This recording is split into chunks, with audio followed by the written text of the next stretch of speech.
ইরানি ক্ষেপণাস্ত্রের আঘাতে কেঁপে উঠল ইসরায়েলের সামরিক ঘাঁটিগুলো।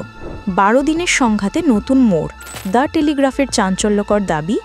যুক্তরাজ্যের প্রভাবশালী সংবাদ মাধ্যম দ্য টেলিগ্রাফ এক চাঞ্চল্যকর দাবি করেছে, ইরানের ছোড়া ক্ষেপণাস্ত্র সরাসরি ইসরায়েলের অন্তত ৫টি সামরিক ঘাঁটিতে আঘাত হেনেছে। এই তথ্যের ভিত্তি হল স্যাটেলাইট রাডার ছবি, যা বিশ্লেষণ করেছে ওরেগন স্টেট ইউনিভার্সিটির গবেষক দল। প্রতিবেদনে বলা হয়, ৬টি ইরানি ক্ষেপণাস্ত্র ইসরায়েলের উত্তর, দক্ষিণ ও মধ্যাঞ্চলের ৫টি গুরুত্বপূর্ণ সামরিক স্থাপনায় আঘাত হানে। এর মধ্যে ছিল একটি গোয়েন্দা তথ্য সংগ্রহ কেন্দ্র এবং একটি সরবরাহ ঘাঁটি।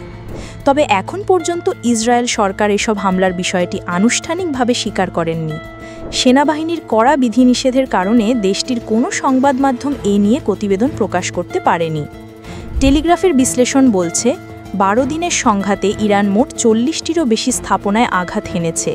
এর মধ্যে ৩৬টি বেসামরিক ও শিল্প অবকাঠামো এবং ৫টি সামরিক ঘাঁটি রয়েছে।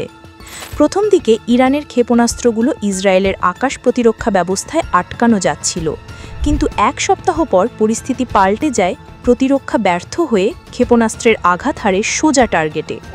তবে এই প্রতিবেদন প্রকাশের পরও ইসরায়েল কোনো মন্তব্য করেননি। এদিকে হামাস ও ইসরায়েল যুদ্ধবিরতির আলোচনায় সম্মত হয়েছে।